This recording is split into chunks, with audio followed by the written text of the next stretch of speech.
UPI है क्या और इसकी शुरुआत कैसे हुई। यूपीआई का फुल फॉर्म है यूनिफाइड पेमेंट्स इंटरफेस। ये एक mobile based fast payment system है। इसमें एक वर्चुअल आईडी बनती है। इसी वर्चुअल आईडी की मदद से तुरंत पैसे ट्रांसफर होते हैं। 11 अप्रैल 2016 को भारत सरकार ने इसकी शुरुआत की थी। फिलहाल दुनिया के 10 से ज्यादा देशों में इसे इस्तेमाल किया जा रहा है। भारत में यूपीआई एक तरह से डिजिटल पेमेंट क्रांति की तरह है, जिसके कारण आज भारत डिजिटल पेमेंट में दुनिया में पहले नंबर पर है। वर्ल्ड बैंक और आईएमएफ इसके लिए भारत की तारीफ भी कर चुके हैं। दुनिया में डिजिटल पेमेंट में 40% हिस्सा भारत का है, 40%। अभी भारत में 35 करोड़ डिजिटल पेमेंट यूजर्स हैं, जो 2030 तक 70 करोड़ हो जाएंगे। 35 करोड़ लोगों में से करीब 5 करोड़ लोग ऐसे हैं जो अपने खर्च का 50% से ज्यादा खर्च ऑनलाइन ही करते हैं।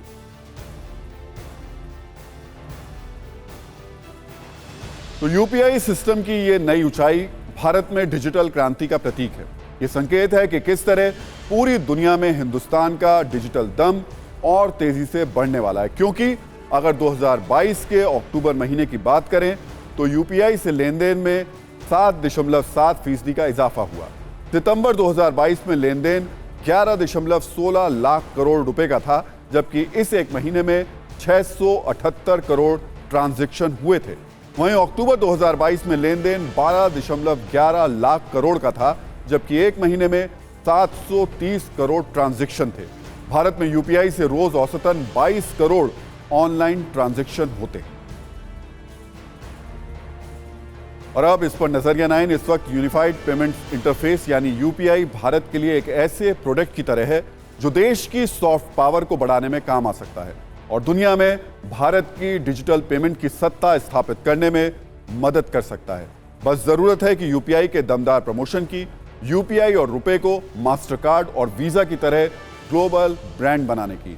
इसकी मौजूदगी और देशों में बढ़ानी होगी, जिसकी कोशिश लगातार चल भी रही है। इसके अलावा यूपीआई के भी ग्लोबल ब्रांड एम्बेसडर होने चाहिए, जो भारत के इस फिनटेक यानी फाइनेंशियल टेक्नोलॉजी ब्रांड को आगे बढ़ाएं। आप ये भी नोट कीजिए कि भारत ने सस्ती स्पेस टेक्नोलॉजी को अपनी खूबी बनाया और इस तरह इसरो की ग्लोबल ब्रांडिंग हुई। लेकिन यूपीआई इससे भी बड़ा ब्रांड बन सकता है, फाइनेंशियल ट्रांजैक्शंस की दुनिया में तहलका मचा सकता है और इसकी शुरुआत हो भी चुकी है।